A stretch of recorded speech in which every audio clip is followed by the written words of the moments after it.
Okay, welcome everybody. We want to just thank all of our new and existing members for joining us this evening.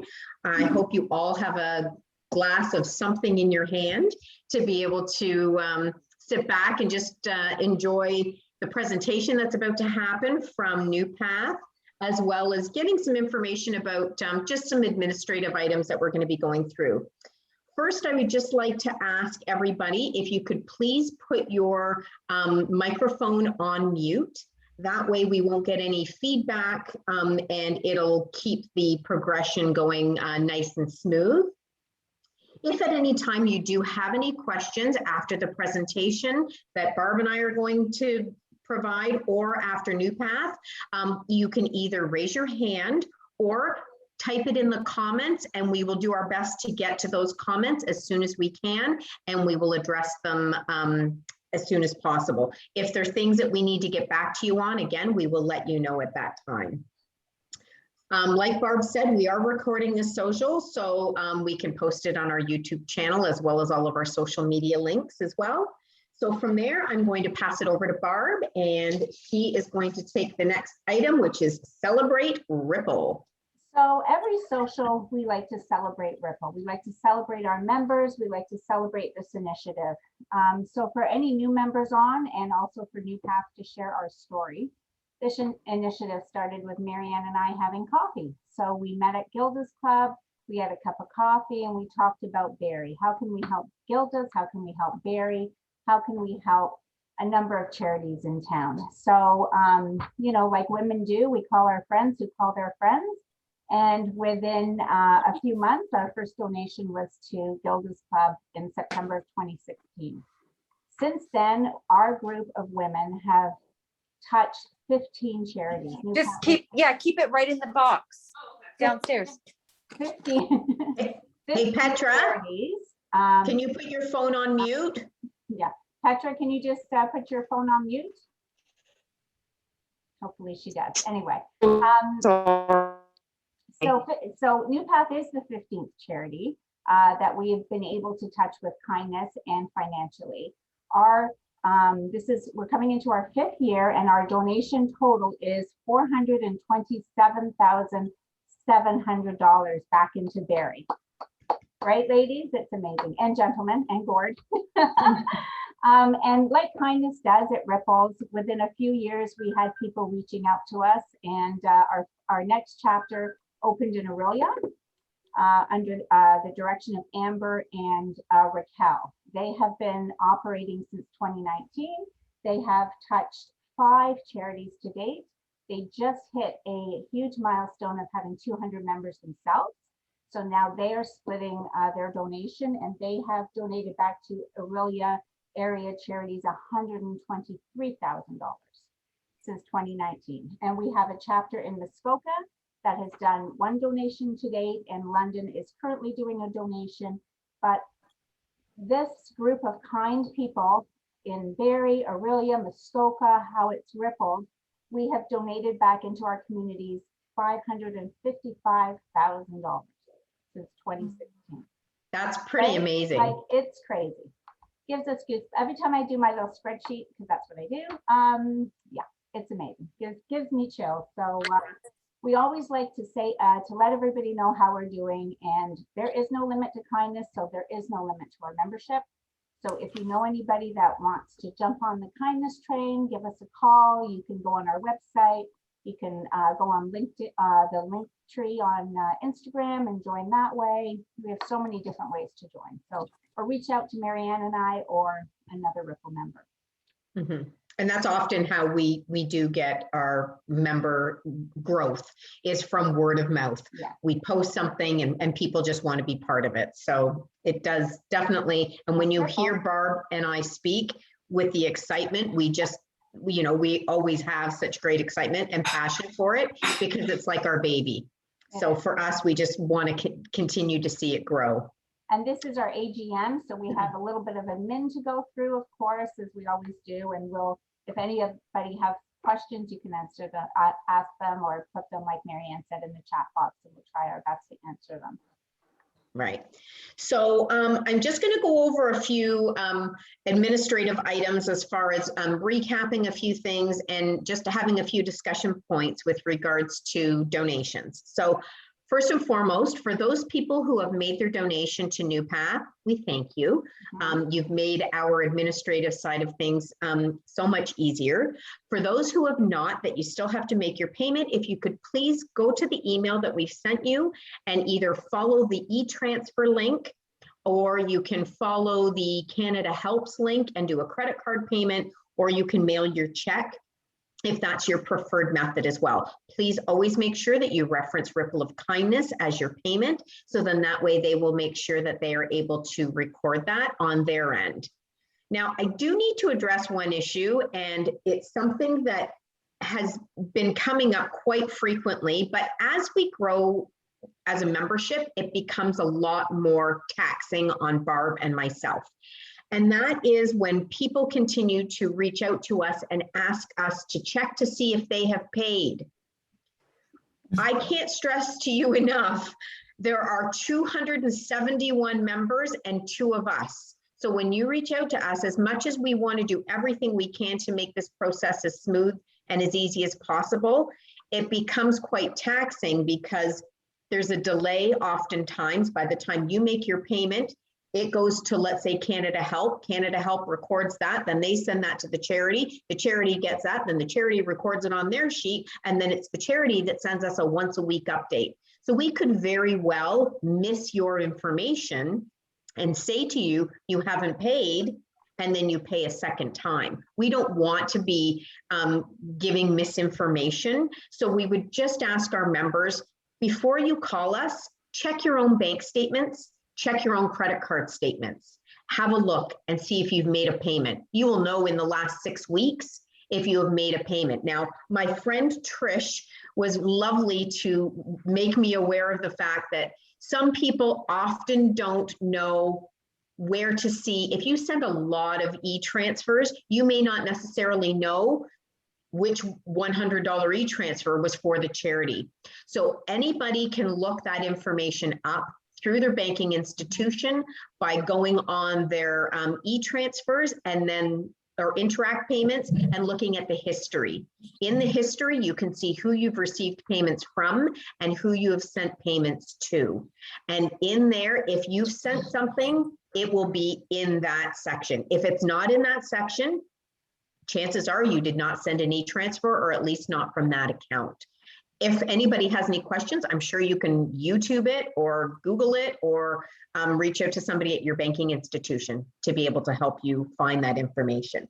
So I don't want to be a Debbie Downer on that, but I do want to say that I think it would make things a whole lot easier if everybody was able to get that information.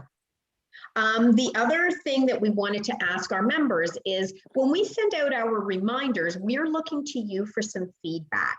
So as we send out our information to the membership, we say, here's the payment information. We send it by email, and then we do posts on social media.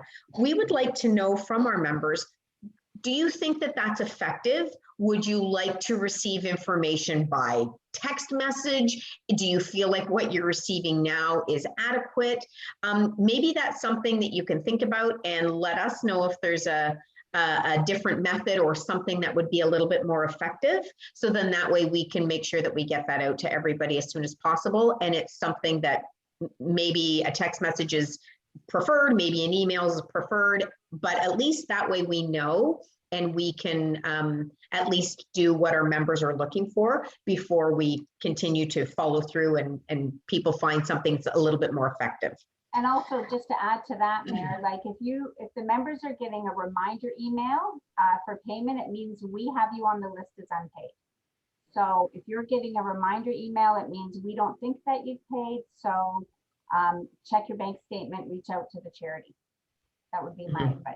Yeah. And if you have paid, throw us a quick email saying, here's my receipt, and then we'll cross you off the list. 272 people is a lot for us to manage, and it's a lot for a smaller charity to manage, but that's what we're here for, right? We're here to ripple kindness into the community so we can all do it together. Absolutely. So the last point that I want to make under our administrative questions are who is eligible and what does it take to become a nominated charity? So for obviously we have our existing members, some of them are OGs, you've been here since the very beginning, and other people are new members, and this could be your very first social. So I just want to go over the eligibility of a charitable organization, just so then that way everybody understands. So then that way there's no confusion. So simply said, they must be a local organization in the Barrie and surrounding area. So they don't have to necessarily be in Barrie proper, but they could be in SS, Springwater, Oro, Innisfil, like in our general geographic area. They must be a registered charity and be able to issue a tax receipt. That went out to vote to all of our members to see if we could accept other not-for-profits, but not registered charitable organizations that can issue a tax receipt.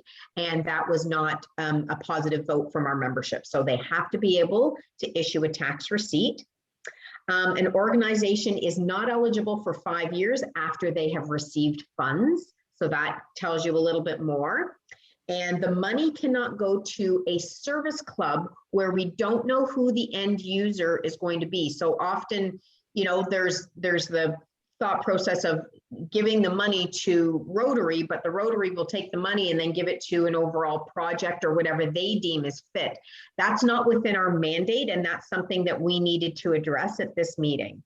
Because they were nominated, because they do have a charitable number, so they did fall under that criteria. They do things locally, but what happens is as Ripple members, we don't know where those funds are going to be going as the end user. It can be a grouping of one of their projects or something. So that's something that we want to make sure that we are aware that it's going to an organization who is going to be the end provider of that service or support.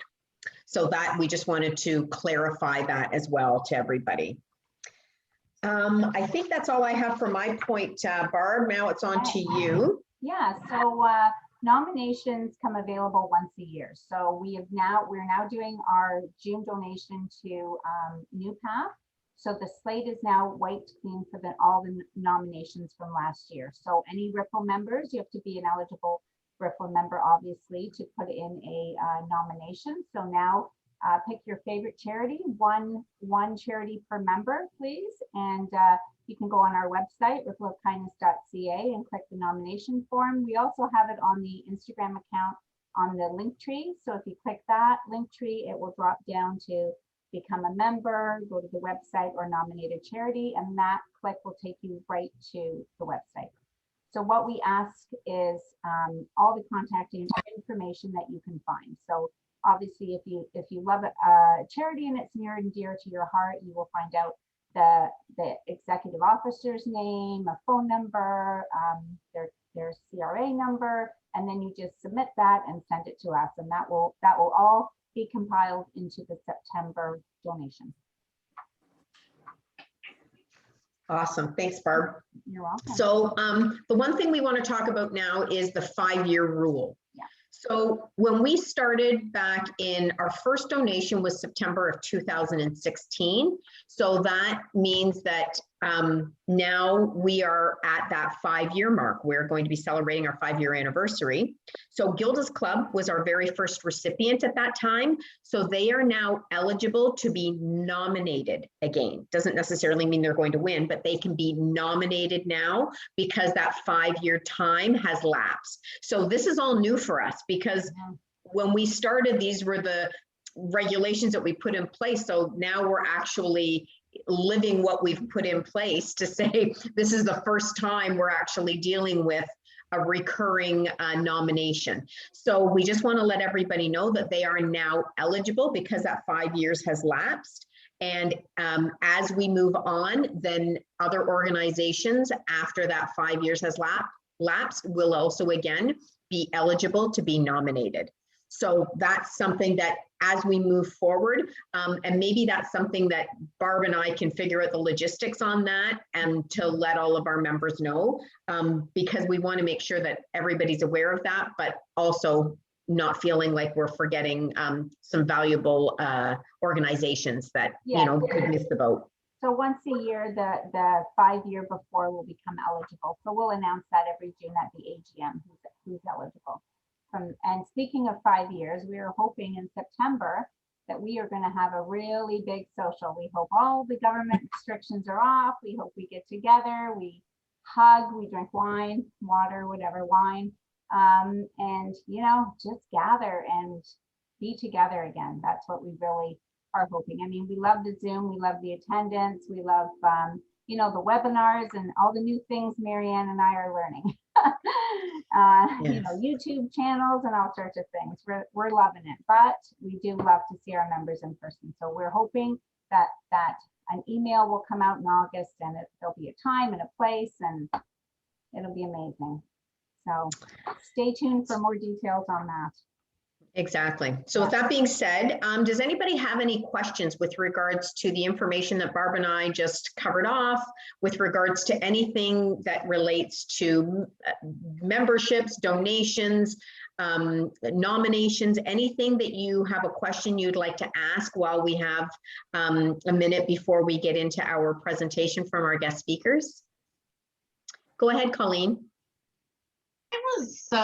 Whenever we're doing all the voting on the various charities, I find sometimes there's so many in the choice list that I'm concerned that maybe the voting gets diluted down so that there's several charities competing and not even knowing they're competing. Is there any way we can maybe limit it to, I don't know, 5 or 6 charities as opposed to, you know, more? So I'll start to speak to that. We decided to have it open to all eligible charities for 2 reasons. One is for an educational purpose, because even though, you know, all the charities may not be receiving the money, there's 270 women learning about a charity they may not have heard of before. So that is a positive for that charity, but it's challenging to get everybody to vote. I have to let you know, on an admin side, not everybody votes. Some people are okay with not voting. They're like, Barb, Mayor, we're fine with wherever the money goes.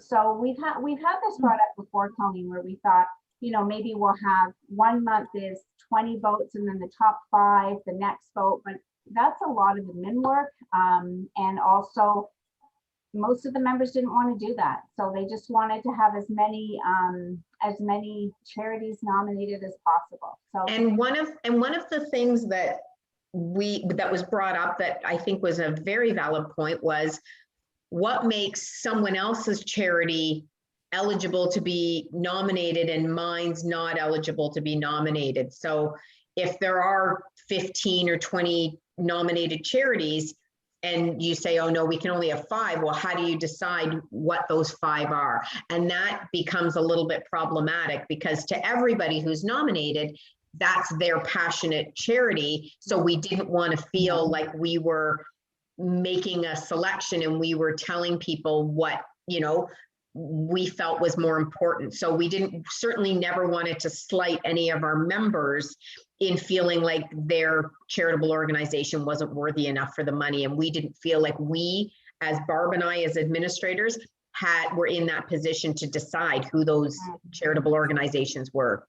yeah, and also looking at the back end of SurveyMonkey, each charity that has won, there's never been a tie, there's never been a close race. For whatever reason, I don't know if it's energy in the universe, I'm not sure what it is, but whatever charity is the recipient, they're usually way ahead. It's quite unusual how it happens. And Marianne and I look and we go, well, you can almost guarantee within the first 5 days who's going to be the recipient. They come right out front, like a horse race, right out front. There's no you know, camera close call. They're right out front. So it's quite interesting to see it at that point.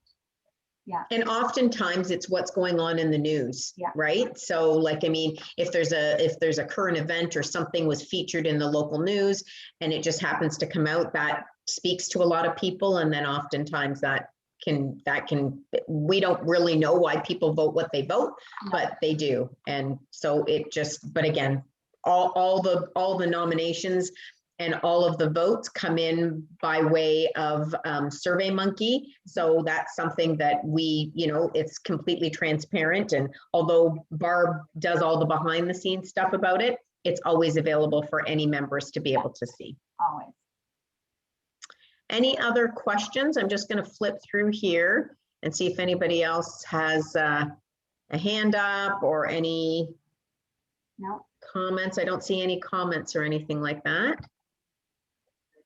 I no. just have one question. Sorry, it's Kaylee. Hi, Kaylee. When you were clarifying about service clubs, I totally understand that and the group wanting to know, who benefits ultimately. Sometimes they'll have targeted projects. Is that something that fits within the mandate, or is there still a concern that the money might not end up in the targeted area? Well, I think, and that's something we could always put it out to the members to have that conversation. But I think what ends up happening is it becomes part of the fundraising initiative of the service club versus it becomes the giving of ripple of kindness. So, for example, like I think we can all comfortably talk about Rotary and say, okay, let's say the money's going to go towards the Rotary Education Fund for kids for further education. That's lovely and everything, but at the end of the day, the initiative and the give is ultimately from Rotary. It's not from Ripple. Mhm. So without feeling like, we're not getting our accolades, I feel like the membership might get a little bit lost in the shuffle in something like that. Again, I can't speak for all the members, and I certainly wouldn't. And that's something that maybe perhaps we have the conversation with the members to see what their thoughts are on that. Yeah, and that makes sense. I hadn't really thought of it from that standpoint of the recognition kind of coming to the club or the sense of ownership. But, Mhm. I just think about some particular things like, full disclosure, our Rotary Club is looking, for example, at a garden to give thanks to heroes that have helped in the COVID response. And so something like that, there could always be opportunity to have that be a really substantial gift and to have the Ripple of Kindness group be recognized in that sense. So I just don't want the group to necessarily close off those options if Mhm. it can still achieve both goals. Like I certainly understand not being swallowed up in a larger gift, but if there's opportunity for the group to make a very sizable contribution to something and perhaps get some, naming credit, for example, or something like that, I think those opportunities still exist. So might be worth considering anyway. I was just wanted to put it out there. So. Yep, no, for sure. Thanks for that, Kaylee, for sure. Colleen, do you still have your hand up for a question? No, I'm good. Thank you. Okay. No problem. Okay, any other questions? No, that's it. Okay, I'll pass it to you, Barb. I think, Mayor, you're going to, so we're doing a giveaway at the end. Mayor, why don't you tell them what we have for the members? Yes, so we do have some prizes for, but you'll need to stay tuned until the end of the presentation. That new path is about to deliver. So our prizes today have been donated from some very generous Ripple members. We have a $100 gift certificate from Topper's Pizza from Ripple member Maria Fennel. We also have a $50 gift certificate for Jimmy Choo's Pizza from Ripple member Aaron Burrows, and a $50 gift certificate. So there's going to be a $100 gift certificate for Toppers, and then the $50 gift certificate for Jimmy Choo's and $50 gift certificate for Naked Cake will go together. So they're both $100 values. One is just for a giant pizza party, and the other one's for pizza and cake. Yeah. So we will do that draw when New Path has completed their presentation. So sorry, now Barb, I will pass it on to you. So we are so thrilled to bring to you today some employees and members of New Path. Elizabeth McKeeman, the CEO, Lisa Cluett, Clinical Manager, and Gord Bain, the man amongst the women here tonight. Welcome to Ripple, and we can't wait to hear how you're going to use our money in your beautiful organization. So I will leave it to you. We will all mute and you take it away. Thanks very much. I'm Elizabeth. I'm the CEO at New Path Youth and Family Services. We're an accredited children's mental health agency. We're funded by the Ministry of Health as well. We receive a bit of funding from the Ministry of Child, Community and Social Services for our youth justice programs. I'm really honored to be here tonight to thank you for your generous donation to support what we know is a huge need, child and youth mental health. Certainly COVID has highlighted the importance of mental health, and I'm sure most of you have been hearing about it, reading about it. We've been told by the experts that we should expect a tsunami of mental health need post-COVID. And I can tell you that we're already seeing that tsunami. Despite COVID, despite a lot of pivoting and changing and shifting, we managed to serve over 2,400 children, youth, and families this past year, which is really quite astounding considering the closures of schools, which are really one of our main referral sources. So our staff worked very hard while they themselves tried to grapple with their own challenges of homeschooling kids or trying to stay safe, keep their families safe. So it's been a really challenging year. So the donation came at such an opportune time. It just feels like karma a little bit. We underwent significant changes and staff have had to just dig down really deep and figure out how do you work with people when we're not sitting in a room together. We use games, we use art, we use all sorts of different tools, paper tools, that suddenly that wasn't going to work anymore. So it's one thing to figure out all the confidentiality and privacy issues to do a Zoom session. It's another to figure out how do you make it meaningful? How do you engage? How do you continue to work on some of the goals that kids may have that we're trying to work on? And all that takes resources and not things that we certainly have budgeted for or planned for. Lisa Cluett and Gord are both managers of our clinical services at New Path. And so we thought we would start with Lisa telling you a little bit more about New Path and our services for the Berrien area community. Because perhaps some of you have a child that you're concerned about or struggles within your family, or you have friends, neighbors, relatives, co-workers. So it was nice to hear Barb and Marianne talking about one of the benefits of Ripple of Kindness is learning and being able to share that information with people who may need it. So we're really happy to do that tonight. And then Gord is going to get into the meat and potatoes, the fun stuff of the incredible list that our staff, our therapists came up with of the kinds of resources that we could use that can benefit children, youth, and their families while we continue to work in a very strange environment and world. It's been a huge challenge. So when we're finished, we're certainly open to answer any questions that you may have. If some of you are really wondering whether perhaps you require this service, Barb does have my email. I'm certainly happy to entertain any questions. We also have our intake department that you can call. And we have it was a walk-in, it's now called our call-in clinic, but anybody can phone the agency and get an appointment probably within a couple of days and talk about whatever your question or challenge is. It's free, it's confidential. And right now it's really easy. You don't need a car, you don't have to get on a bus. You can do it virtually if that works. So I will encourage people to certainly feel free to reach out to us. And again, on behalf of my board of directors, we really, it's a very heartfelt thank you. I didn't know a lot about Ripple of Kindness.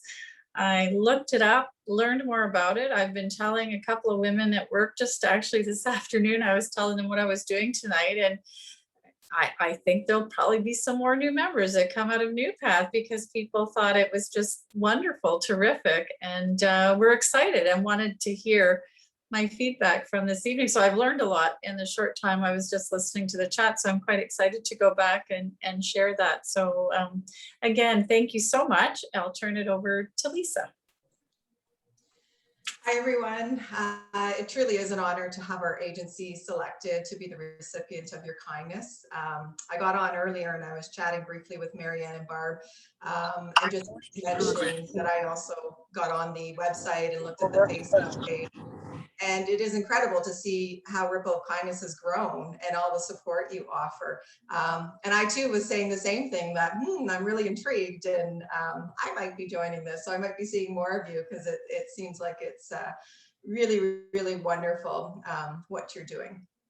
So New Path is the lead agency for child and youth mental health in Simcoe County, planning for the integration of child and youth mental health services in our area.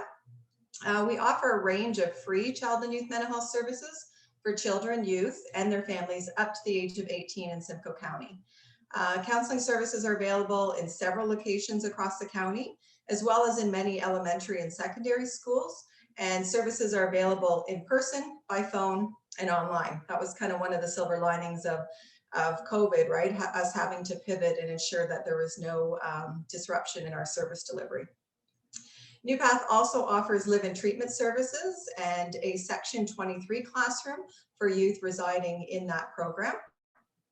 At New Path, we really do recognize the expertise that our youth and families bring, and we're dedicated to creating a culture where youth and families meaningfully partner and participate as self-experts, utilizing their strengths and experiences to advocate for positive change that meets their own unique family needs. And we have recently been doing a lot of family engagement work. We have a family engagement core implementation team, with both staff and family members, and we've been co-developing policies, programs, you name it. So it really is an important value to us. In Barrie specifically, we offer a number of different programs ranging from less intensive to more intensive. Liz mentioned this. We offer a call-in counseling clinic, which provides a single session and can also be your first step to accessing other New Path services as well. We offer a brief in 3 program, and what that means is that anyone can come in for something maybe smaller or minor they just want to talk through, for up to 3 sessions. We also offer early years services, as well as child, youth, and parenting groups. And you can find a list of those parenting, child and youth groups on our website. Our more intensive services offered in Barrie include our youth and family counseling program, our adolescent outreach counseling program, which is offered to high school students in both the public and the separate boards. Also, in partnership with Simcoe Muskoka Family Connections, we offer a child and teen success program, otherwise known as CAPS or TAPS, which provides service to children and youth referred specifically by Family Connections. And really the goal is to prevent youth and children from entering or re-entering care. Lastly, we offer services to youth involved in youth justice to support court-ordered reintegration or rehabilitation goals. And all of our intensive programs offer up to 6 months of counseling with the flexibility to extend service as needed.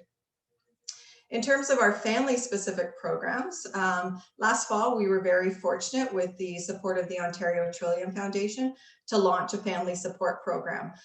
This family support program is developed, delivered, and supervised by family members with lived experience in the child and youth mental health system.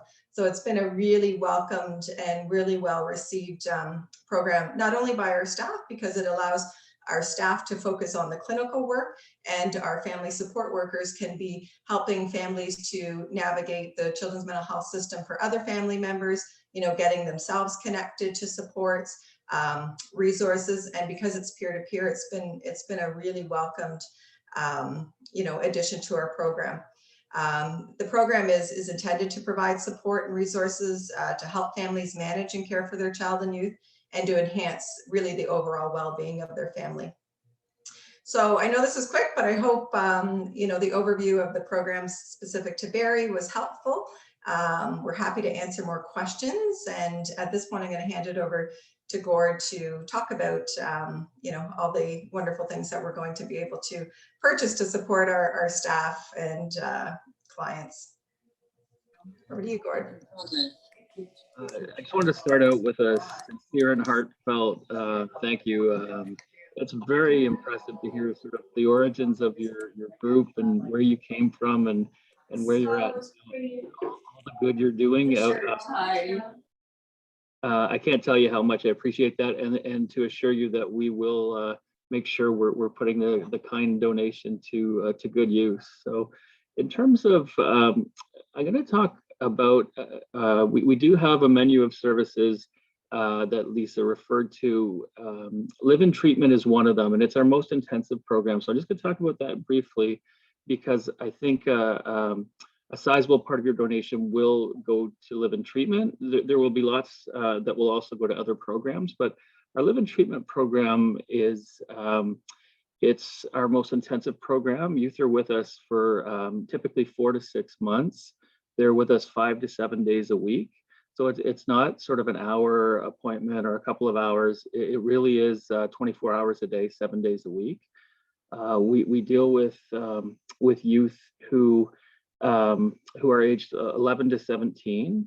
We have 2 houses, and we have on-site school, we have on-site counseling and structure and supports. But the heart of it, the essence of live-in treatment, is in the moment counseling that these really complex mental health youth really need, and so 24 hours a day someone's there to counsel and chat and connect and form relationships and use those relationships as a vehicle to deal with some pretty hardcore underlying issues. So with that in mind, so I just took a quick look at the youth we currently have in the program as of today. So it really does represent the spectrum of mental health diagnoses, and like we have 3 of our kids have PTSD, depression diagnosis, anxiety, attachment disorder, personality disorder, eating disorder, 1 ASD diagnosis, and ADHD as well. And oftentimes the youth in our program have multiple diagnoses and come from backgrounds where they have endured significant trauma. And they really do need a compassionate, caring place to land, and a really energetic and supportive, nurturing staff group. So that's the live-in treatment program, and it's so we have been around for forever. We've been around for about 50 years actually, and we really do connect with these kids, and then we help get them back into the community, and so back into Barrie, back into local schools. So a sizable percentage of our clients are from Barrie, and we work with local high schools. We shop at Barrie grocery stores. We attend, pre-COVID, when there were outings, we would do things frequently in Barrie along the waterfront. If ever there were events, we would join in.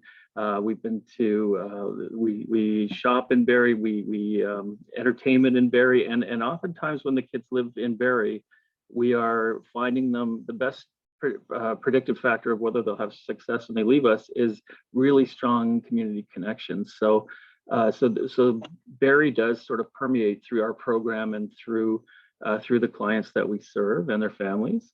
And we serve, we do go into family homes and provide counseling there as well.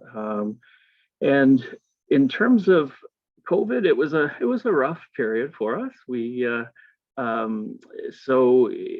Normally our youth go home every weekend. There were periods during the pandemic where these really high-end youth who really do need to practice the skills and their families do on weekends, because we were considered congregate care setting, the kids weren't able to go home for periods of time of a month or 2 months at a time. So that was really challenging. We were able to use tablets and other means to connect with families. And, you know, there were lots of great examples from the residents of how to still have family connections when you couldn't see the people that are most important in your lives day to day and while you're getting treatment. And one example that comes to mind for me was when one of the staff or one of the kids was really missing playing cards with their mom, and so we ended up arranging for a tablet for the youth in our house, so she could show her mom the cards, that she had, and they were playing cards, and then a staff was the mom's eyes and hands playing cards, would hold up her cards to the screen, so the mother on the other end could say which cards to play, things like that. So that type of interaction goes on every day in lots of different ways in live-in treatment, and it does touch the hearts and the souls of the staff working there and the clients working there, or clients there getting help. And we the donated funds that we're getting from your amazing group is going to an awful lot in live-in treatment. So I'm going to start with that list, and I'm going to add some from other programs as well, which are equally as important. But I thought I would just give you that sort of personal touch in terms of the sort of day-to-day in the one program. So we have been getting an increase of kids on the spectrum, the ASD spectrum. So we're getting, and actually late in the day, it dawned on me to if I could send an email to this group with pictures, like not just a description, but maybe pictures of the items we're going to be buying. So for a portion of the money, not all of it, but the ones that are going to the live-in treatment program, I actually emailed the Ripple of Kindness general email. So I don't know if you guys could forward that to the group, that would be great. You can get a better sense of where some of your money went. And in terms of, so like a swinging chair, a really nice one for the deck that can kind of rock back and forth, because some of the youth, especially if they're on the spectrum, really do find that very soothing, and it does help. And we don't have a lot of that kind of thing in our program. We've not, we haven't had funding like this before. So like to get those extras. So it was similar vein. There was one of the houses really wanted a platform swing that a youth can sit on and sort of swing back and forth. So I sent a picture of that as well.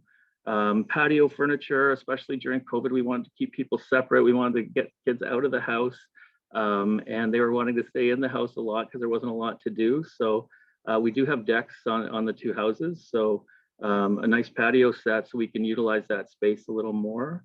10 weighted blankets. So if any of you have tried those, I have one myself, and I'm just amazed by it. I actually love it. And again, a certain percentage of our kids do find that very comforting. And in fact, many of them use it as a coping strategy. So, but they're pretty pricey. So on our list was 10 of those that we'd be able to give to our clients to help them through the sort of day-to-day struggles that they're having. And I mean, our ideal might be that they could take them with them when they go, and then we would maybe replace them down the line. But several games for outdoors, like a big sort of a big Jenga. It's in the picture that I sent as well. So you play outside, and it's on these really massive pieces of it. Same with Connect 4. Lawn bowling sets, so like real pins, like big, large pins that you'd be bowling outside to get the kids active and motivated and moving, rather than sort of sitting on the couch trying to access, watch TV all day. So we really do try to keep them active, and we have lots of programming and structure. But another predictive factor for success after does relate to recreation and being active, and we try to promote that as much as we can. A bunch of scrapbooking is going to go to scrapbook. Every kid that leaves our program goes with a really beautiful scrapbook of memories with pictures of their time with us and messages from staff and other clients and encouragement and that kind of thing. So it's a big undertaking that we take, but it pays rewards like you wouldn't believe when you see the kids and their response to it. But it's a constant drain of these supplies as each kid leaves. You're restocking everything, and same with craft supplies. So we have on our list too are paint canvases for arts and crafts, and some other craft items, some gardening things. Some of the kids love that, and it's very soothing, and it can be a great one-on-one activity with one of the staff and a way to connect with some kids. So we have that. Bike helmets. We're lucky enough to have a supply of bikes that we've received recently, but the helmets have been abused and used and abused over the years. So it's time for some new ones. So they're on our list too. And then we actually met with the kids to come up with this list. From a youth engagement point of view, that's an important piece, and it's part of our program, not just in Live in Treatment, but throughout the agency. So they were identifying a lot of these needs, and the next couple of items were things we would never normally consider. But with our on-site school, we have a lot of times our kids will need to go outside for a break. They have trouble with mood regulation and or just things that come up, and so we put on the list, and the youth were wanting this as well, an outdoor air walker. I guess there's these things on the around the Barrie waterfront that are outdoor. So one is a recumbent bike, and one is they call it an air walker. And so the kids, if they're wanting to blow off steam and go out and be on the property and not have someone right beside them, we can supervise them while they're doing that. And it's just a really it's a great thing we normally would never be able to offer our kids if it weren't for the generous contribution that your group has made. So that's the Live in Treatment piece of it. And like I said, there was lots of items on that list. Now our other programs also had a list, and because the amount that you gave was so great, we were able to get everything that we wanted. So the other programs, the community-based programs, like so our adolescent outreach program that works in high schools, they were able to get in Netflix in mindfulness programs that they can use with the clients in Barrie high schools. Like we have, it's a very long list. It's like therapist aid subscriptions. So this is a website where you can get really great worksheets to process things with kids, and it covers so many different categories that sometimes that's just what you need in the moment, and you can't design a form by yourself. So there you go to therapist aid, and there it is. And just objects to just in different offices, just for kids to cope or doodle with, because some just don't want to talk person to person. They want to be doing things during therapy and other activities. So Play-Doh and coloring books and fidget toys and gum and journals, and even for when they're not with us, things like bubble bath stuff and bath scents and things like that.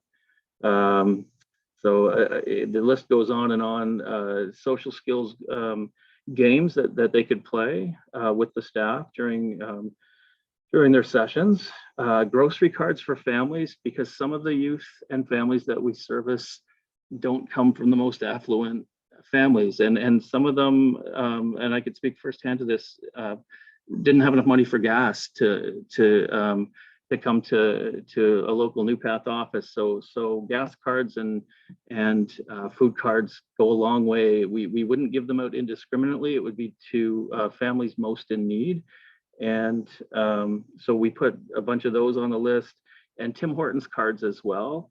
A lot of especially the kids we deal with, a lot of the socialization is at a local Tim's, but some of them just don't have money. And so some of it was to help out a little bit with that.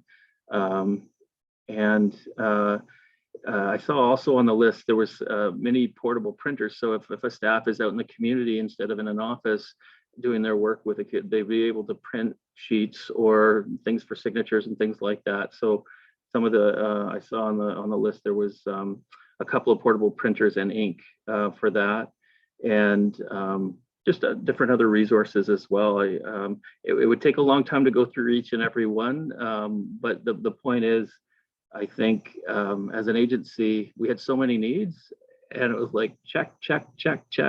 The funds you gave us were able to allow us to buy everything that we wanted. So a very heartfelt thank you and sincere appreciation to each and every one of you for what you've done. I think that's it for me.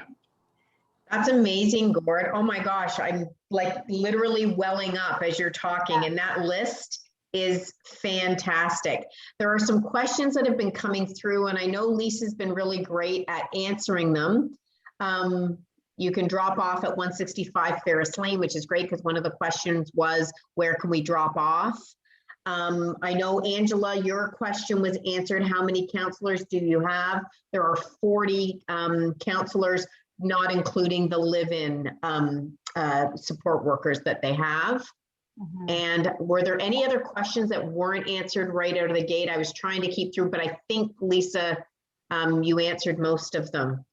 And the wish list, is there like a specific wish list that you need other than like Tim Hortons cards, obviously, or? So I think when we were told of this donation, we came up with a list pretty quickly. Okay. Yeah. And so I think really we were able to sort of account for all the dollars, but there's always need, because what typically happens is those gift cards will be gone, the weighted blankets will go, and as we cycle through different clients, and one of the things we're finding, Liz or Lisa might be a better person to address this than me, but even things like as we're getting more into virtual sessions as a real important part of what we do, that a certain segment of, not lots of people still prefer the in-office work, and we'll always prefer that, but the ones who don't, things like data cards or tablets or cell phones, we're trying to find a way to make sure that everyone has mental health services accessible. So sometimes that's what we would spend money on. It would be on those things as well. But I would say that the need will always be there to varying degrees, but pretty constant, because there's always new clients in our system as ones graduate and they're 18 and moving out to adult services or not needing services anymore. There's a whole new cohort coming in that will have needs as well. So it really is kind of a constant. I don't know if Liz or Lisa wants to add to that or not.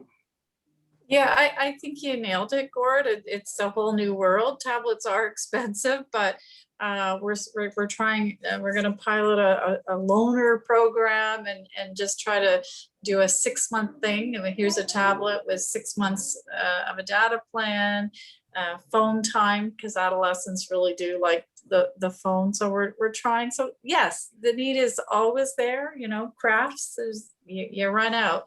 We certainly have funding when we get other small pockets of donations here and there, and it always is welcomed. This was like, it felt like we'd won the lottery, honestly.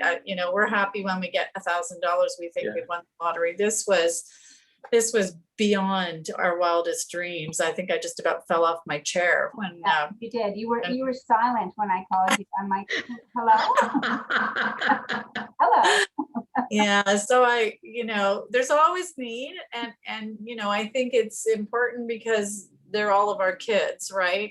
And they're in care of CAS, or they're in special classrooms at school, or they tax the system, the hospital, they're everywhere.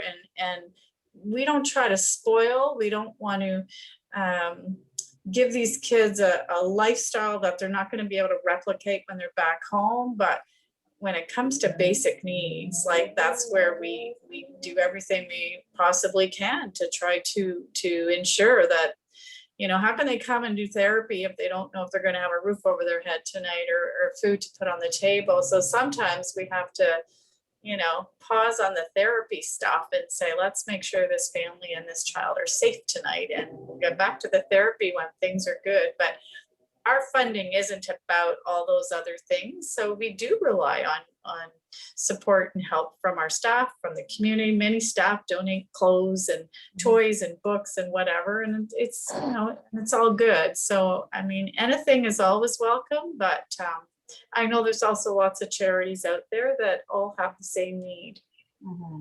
But I think it was Alexa that said in the chat that, the kids are our future, right? Mm-hmm.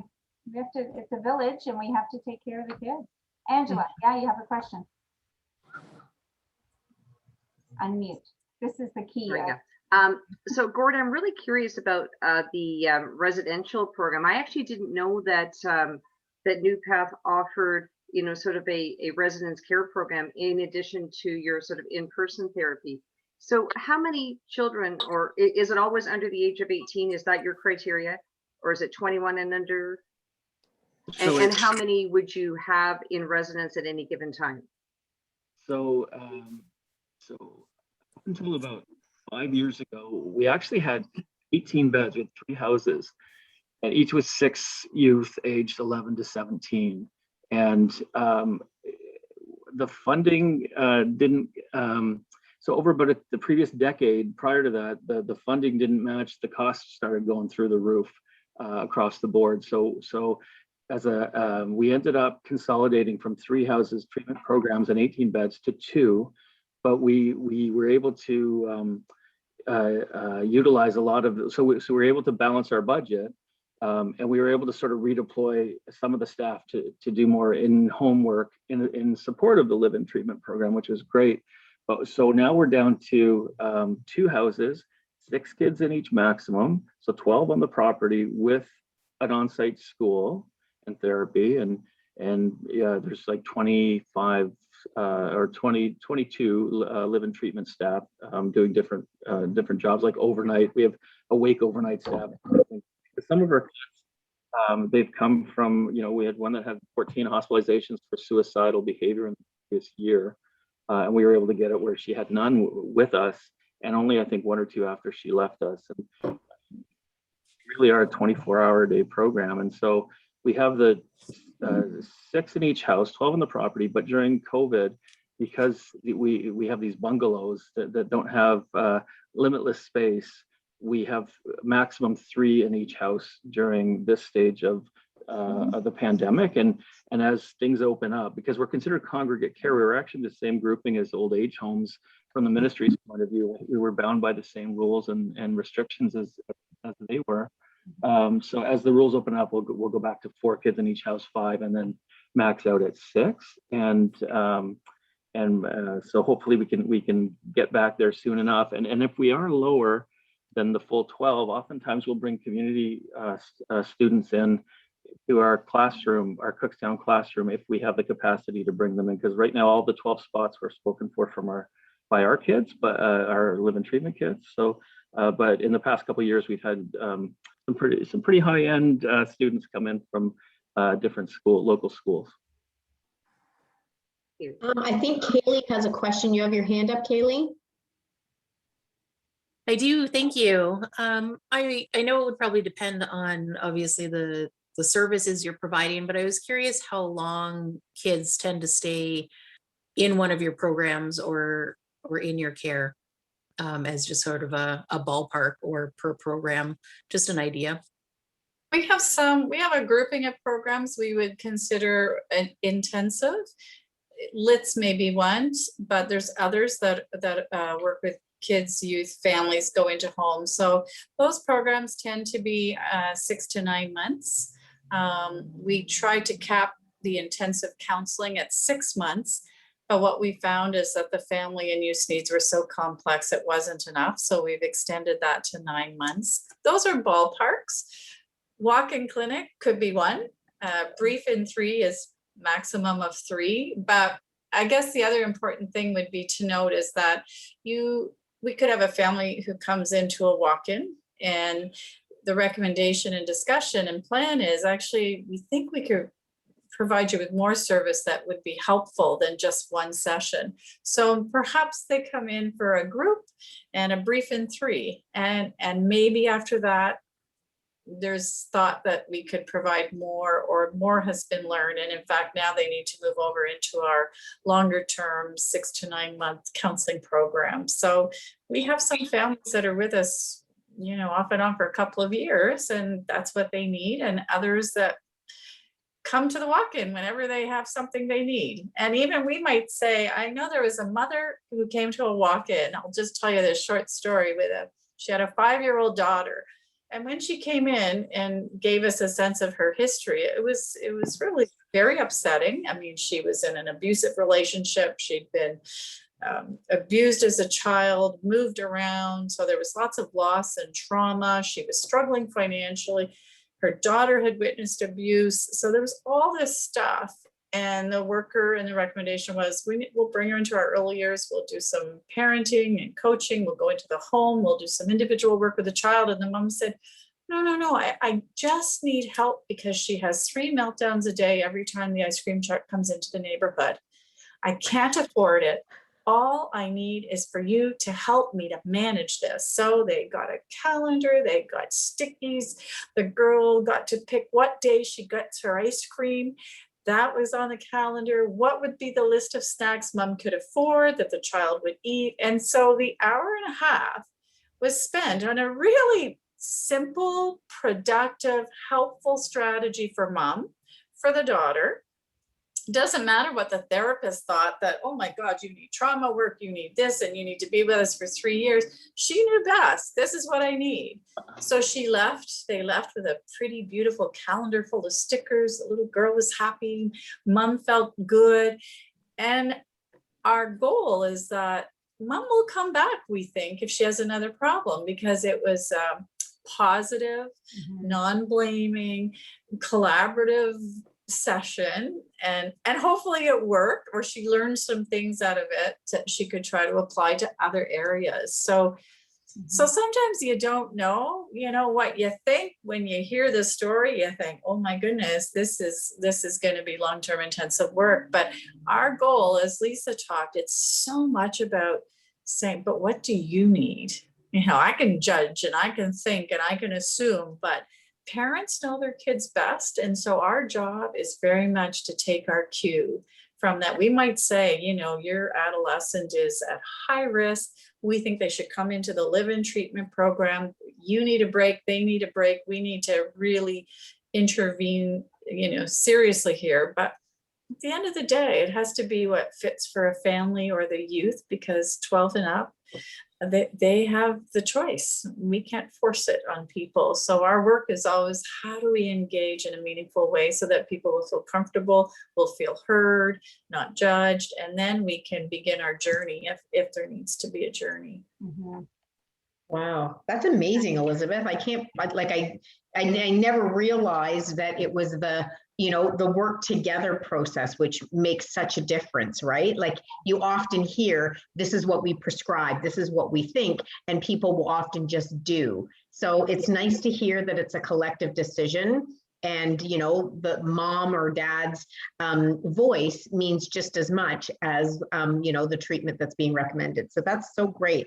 One question I just had quickly: will you keep the call-in clinics after the COVID restrictions have been lifted? I know you talked about some of the limitations from some of the family members. They couldn't afford the gas to get there. It was a struggle for them. So this is something that they're able to engage still. Is that something you'll continue with? We're doing a lot of planning around it.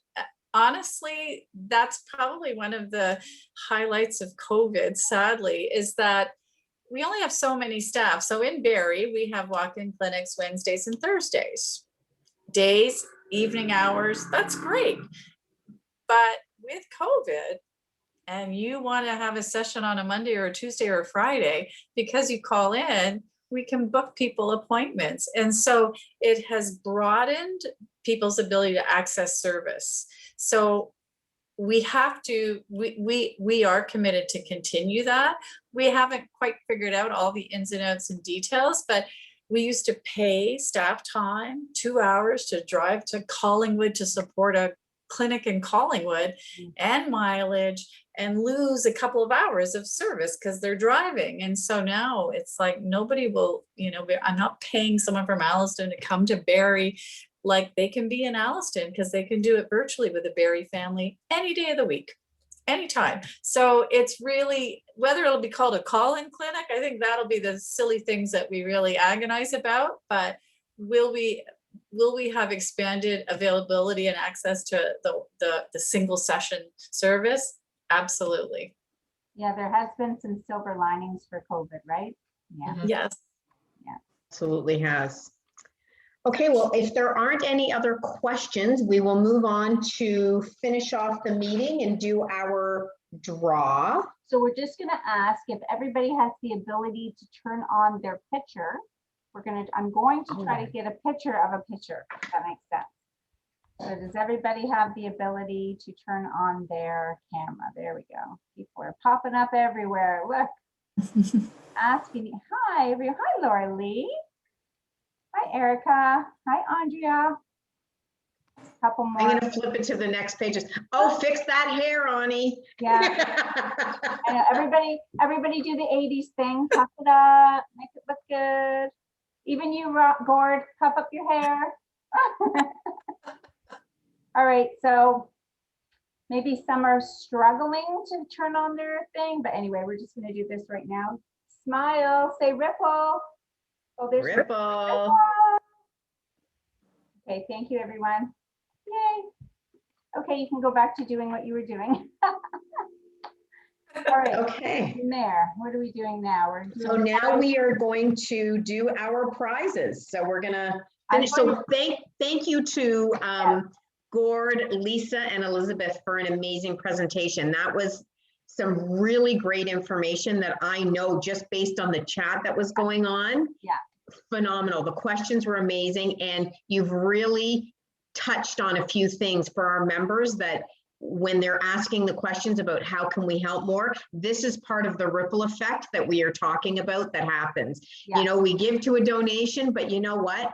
This is something that we can continue to give to New Path as the years go on. So again, thank you so much for such a great presentation. You educated 272 women that may not have known half of what you told us. So thank you so much. Well, thank you again. So now I am going to try to share a screen. So please be patient. So she's going to share her screen, and it's going to come up with the big wheel with our members' names on it. And we are going to do our prize draws. So the first one that we're going to draw for Wait a minute. is for our $100 gift certificate to Topper's Pizza. Are you seeing it? Yes, we can. Okay, here we go. Isn't this fun? Here it goes. Here it goes.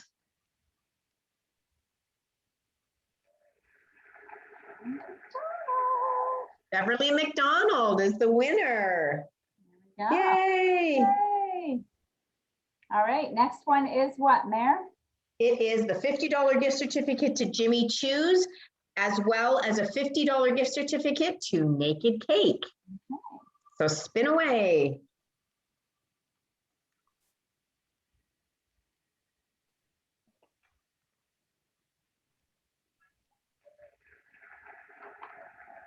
Barbara Armstrong.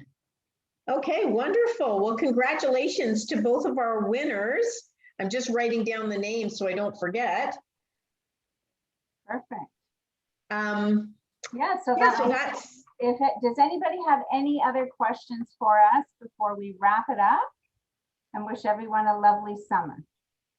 Yes, and for those who have won, we'll reach out to you directly. I'm not sure if you're on the call, but we will reach out to them directly to arrange to get their prizes. So just a quick reminder that the nomination slate is now clean. So if you have a favorite charity that has not won in the past 4 years, please nominate them through the website, through Instagram.